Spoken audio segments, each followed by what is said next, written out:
Hello everyone. Yes, it is that time of the year again, the time for 11/11 offers. So, I know that I've been kind of slow in the videos, but Keep Hi-Fi has been sending IEMs regardless of that. They really like my style of video and they think that my videos are very honest. So yeah, thank you so much to Keep Hi-Fi for still being the main kind of sponsor of my videos, you know, providing review samples and all of that. And yeah, all of the links to all of the IEMs that I'm going to be showing are going to be in the description. But anyhow, as you can see on the chapters here, this is going to be divided in budget IEMs, small IEMs, base IEMs, and finally my overall recommendations, the IEMs that I think if you want to get the best sound, you should kind of ignore the rest of the IEMs that I'm going to be showing and get those, because those have the best value for your money and the best sound for your money. So with that out of the way, let's get started. So like I said, we are going to be starting with the budget IEMs.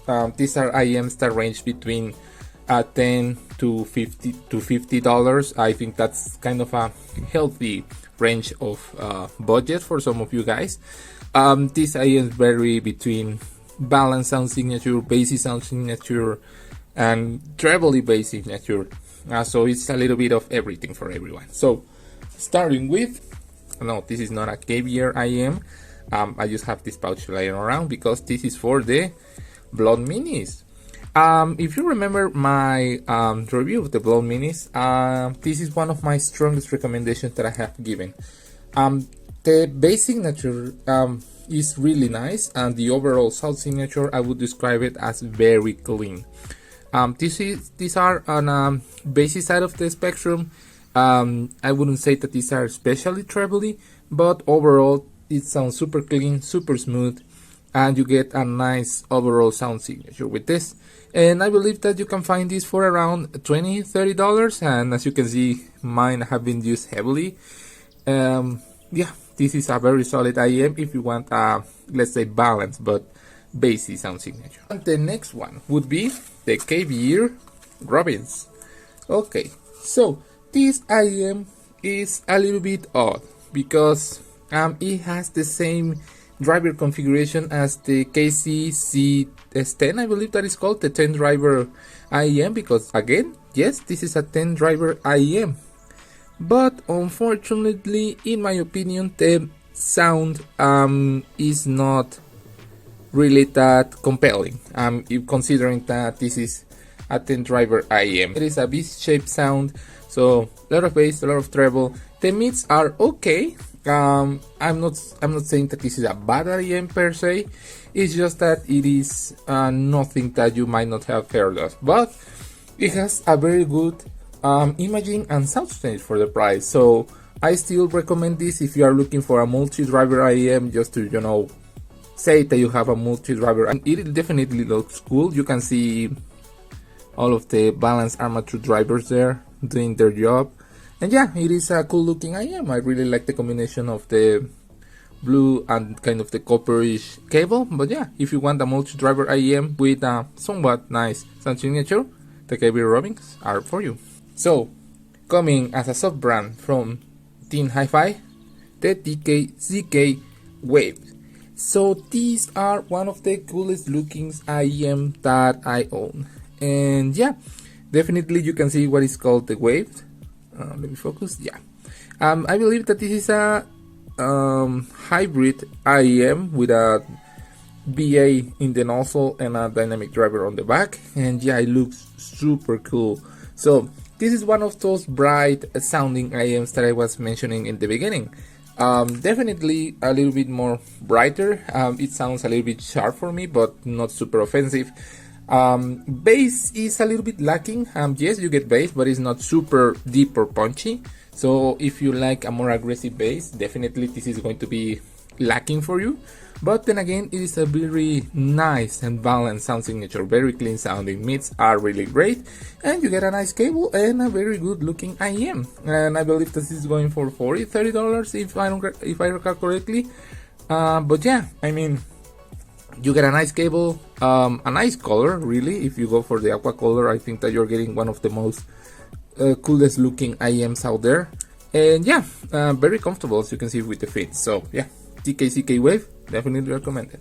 What if you wanted a super crystalline sounding IEM? Well, look no further than for the Tanchim Ola. So yeah, this is a very known IEM out there. I would say that this is a very problematic IEM. The reason being is that most of the people that I handled this and most of the reviews that I've seen is that the nozzle is extremely short, and this don't fit.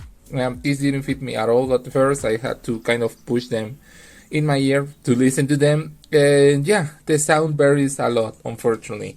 Tanchim has released a new version with this, the all bass version, I believe, and they just added some of these kind of O-rings.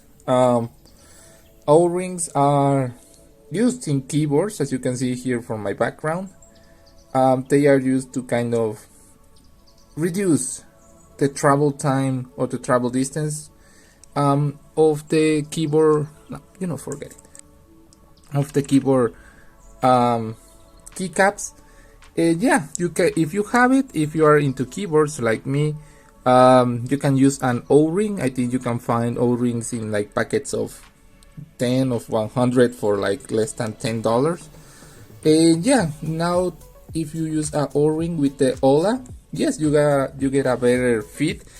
But yeah, that doesn't change the sound signature, which I would call last baking. Bass is not really the main focus with the Ola. Definitely it is treble. Bass is lacking, if I'm being honest. There is not a lot of sub bass, and you are going to really hear it with these IEMs. Mids are okay, mids are really nice.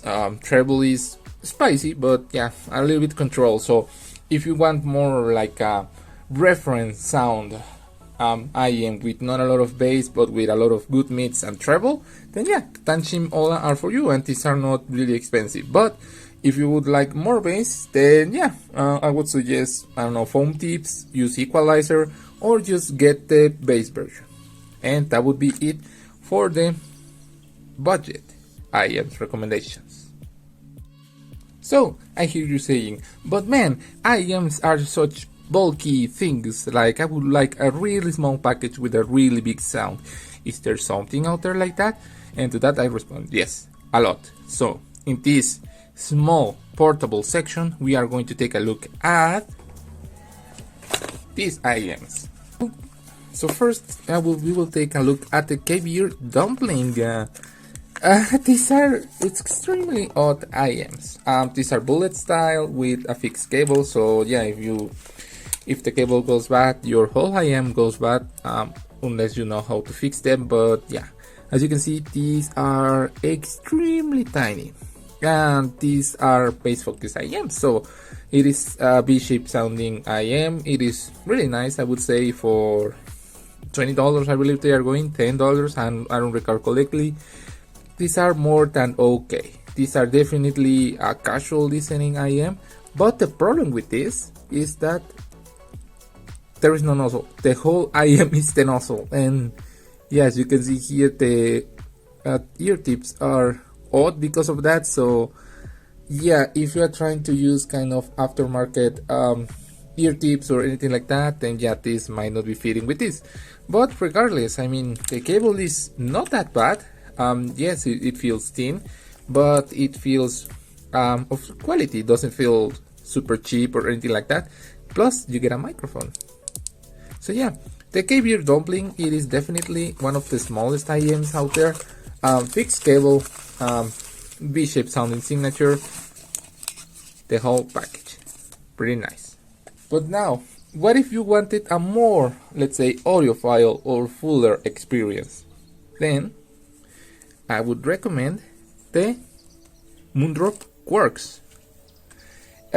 These again are extremely small, but I'm not a fan of the cable. Yeah, it doesn't feel cheap, don't get me wrong, but yeah, I've been using these for quite some time and I still cannot get the kinks out of it. it is not a really, let's say, well-behaved cable. But regardless, again, these are extremely tiny, and you can see here the size indicators, and as you can see, I'm using my spin fits because these don't fit me that well with the other tips that came in the bag with them. With the spin fits, they fit wonderfully. Unfortunately, I believe the left side is kind of failing on this, and that is a report that I've been seeing with a lot of Quarks IEMs, that one of the sides starts to fail. But regardless, the sound is better than the KBR dumpling, but these are a little bit expensive. Again, it is a fuller sounding V-shaped sound signature. Treble is well controlled, mids are very nice, and bass is full. So yeah, again, another fixed cable IEM, another V-shaped sounding IEM.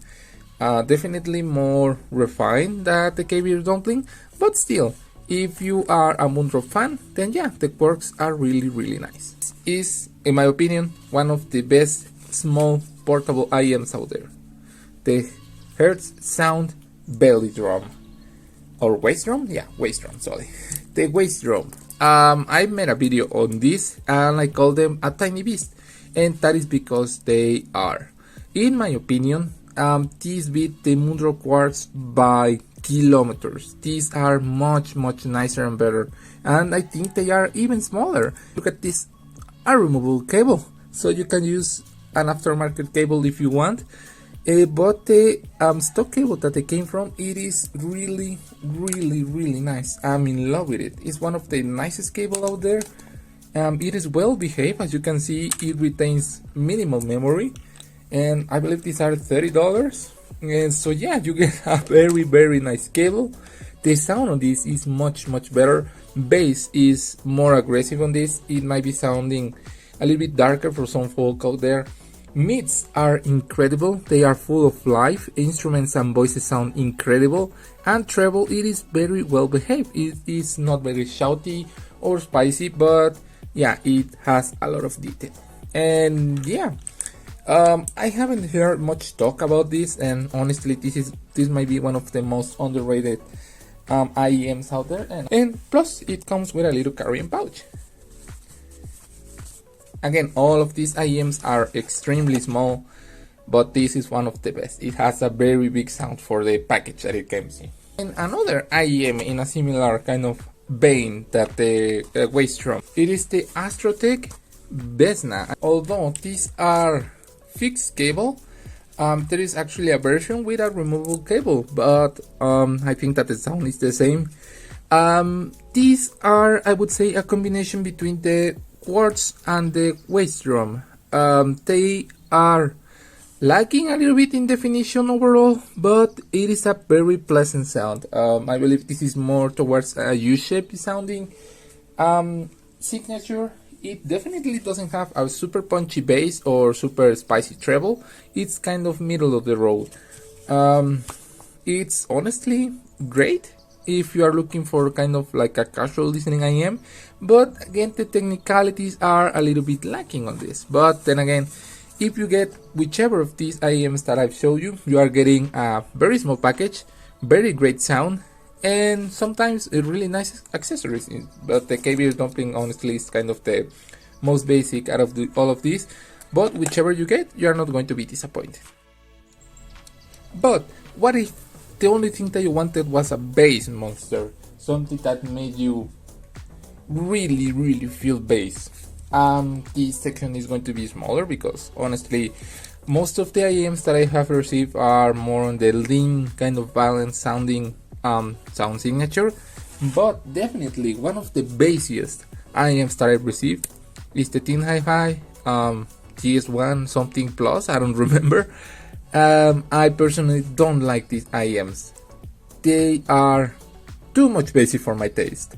One of my friends actually really like them, and that's why I'm putting them here, because some of you guys that really like bass might really like this, because again, bass is extremely overpowering. to the point that mids are kind of veiled and treble is very soft. So yeah, these are very dark sounding, at least this unit that I have, but definitely they make for a nice kind of casual fun listening IEM when you just want to kind of feel the bass and the rumble. But these are not for me, but it might be for some of you. So a returning champion, the coffee beans. These are very odd because CCC, I believe that is the brand, really didn't advertise this as kind of bassy IEMs. They just said that let music more beautiful, and that's it, kind of the blonde opoti kind of saying. The cable sucks.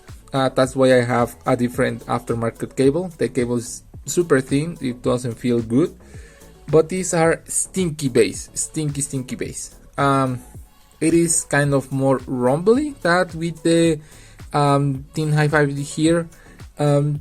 Mids are actually not that bad. I mean, it is kind of weird. They are definitely veiled, but it's not as bad as with the thin hi-fi. And treble is still dark. It's not really resolving. It lacks clarity. But then again, these are extremely rumbly, and I really like that about them. Yeah, again, very casual. I wouldn't recommend them as your hi-fi kind of IEM. But if you want a fun sounding IEM, then yeah, of course, go ahead. The coffee beans are good for that, not really as a hi-fi, you know what I mean. One of the surprises of this year, one of kind of the revivals over here, is the KBR ink. These by all means are kind of a copy, or at least kind of like a revival of the KBR Diamond, because they are the same form factor, the cable is almost the same, and the sound it is almost the same. This has a more pronounced bass and a more pronounced treble. So these are more V-shaped sounding than the diamonds. And to show you, I have here my pair of diamonds. I use this quite a lot because I like the bass signature. But yeah, these are again bassy. That is kind of surprising. I was thinking that this would be going kind of more lean, balance, but no, it looks like all of the kind of single dynamic drivers IEM from KBR tend to be on the bassy, smooth kind of side, and it is not an exception for the KBR ink. These don't sound particularly good when compared to the diamonds, but if you get them because you want kind of a more premium build quality and a nicer cable and a lot of ear tips, then yeah, the KBR ink again are going to be scratching that bassy kind of itch. But yeah, as a IEM, I would say that they have kind of a identity crisis. They don't know if they want to be their own thing or just another KBR diamond, but they are cheaper than the diamond and they sound good, so why not? So now, with that out of the way, we are going to be talking about my main recommendations, like the IEMs that I think that are the best volume, the best sound, and the best looks, honestly. And yeah, we are going to have kind of cheap IEMs and expensive IEMs in this case. So let's start with kind of the default for me, which is the Thin Hi-Fi T2 Plus. Yes, I'm still going to be recommending these IEMs. I know that these have been kind of a meme in my channel, let's say, because these are my favorite IEMs, but for a good reason. I would say that these are almost perfect for me. Bass is great, mids are great, and treble is fine. It's just that vocals kind of sound, let's say, a little bit unnatural in some songs, but honestly, but again, for good reason. They are great, the cable is great, and sound signature again is great.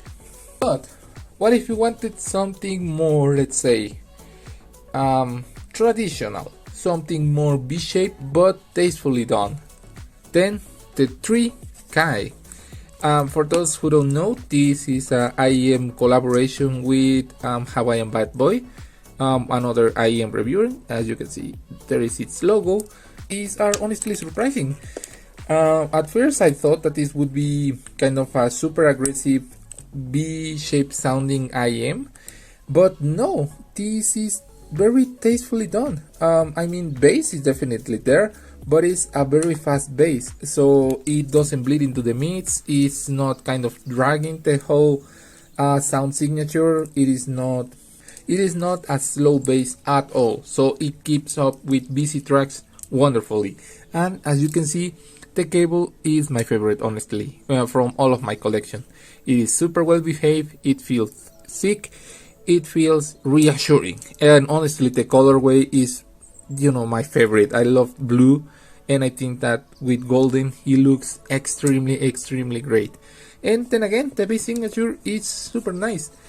I mean, technicalities are great. The overall sound signature is traditional B, so yeah, don't expect super hi-fi sounds of kind of levels of sound. But then again, overall this is a very well-rounded IEM, and again, one of my top recommendations. So now, from KBR has been on a roll this year, but my recommendation would be the Ormosia. And these are kind of similar when it comes to sound signature to my Team Hi-Fi T2 Plus. So again, the bass, the sound signature is very similar to the T2 Plus, but these are smoother. So the bass is not as deep as with the T2 Plus, but it is faster. The mids are not as crystal clear as with the T2 Plus, but they are fuller. They have more body. Instrument separation is a little bit better on this, but soundstage is a little bit better on the T2 Plus. But then again, the treble is wonderfully done. It is on that line of being a little bit too much, but I think that is a very nice sounding IEM. It is the most expensive one on this list. I believe that it's come as $90, but so you are going to find it for less than that with this 11/11 sales. But then again, this is a very nice surprise. It is a hybrid IEM. The sound signature is excellent. Technicalities are great. Soundstage is great. And yeah, I was honestly surprised when I first listened to it, because I don't know what I was expecting. I think something kind of like a more in-house KBR sound, like, you know, B-shaped sound, bass, treble, mids. But no, this is smoother. This is a more refined sound, and it sounds really great. And now for the underdog, as a very new IEM that I don't think most of you have seen, from ZCC, the Warrior. And I just got this some days ago, but it's one of the craziest IEMs that I've heard. This is a soundstage monster, honestly. It is doing things to my songs that I don't think any other IEM has done, and that is soundstage and instrument separation. So especially with vocals, it feels like vocals are way ahead of the instruments, and that is kind of trippy. I mean, it is of course a bass sounding IEM, so bass, treble, everything is fine. It's not the most, let's say, unique sound signature, but what is unique is that soundstage and instrument separation. Again, they sound really good, but for live albums it sounds extremely great. So yeah, if you want a cheaper IEM but you want kind of a new, let's say, experience when it comes to budget, then definitely the ZCC Warrior are a must. And with that would be pretty much it for this video. Again, all of these IEMs are going to be listed down below in the description. Don't worry, they are not affiliate links or anything like that, so you are not giving me any money. This is just a way of me kind of showing some IEMs that you might have not heard of. But I mean, honestly, if you get whichever of these IEMs that I've shown you, you are getting a great value. So yeah, I would recommend mainly these for IEMs, but then again, whichever you get is totally fine. And that would be pretty much it again. I thank you so very much for watching this video. Again, thank you very much to Keep Hi-Fi for sending all of these for reviews.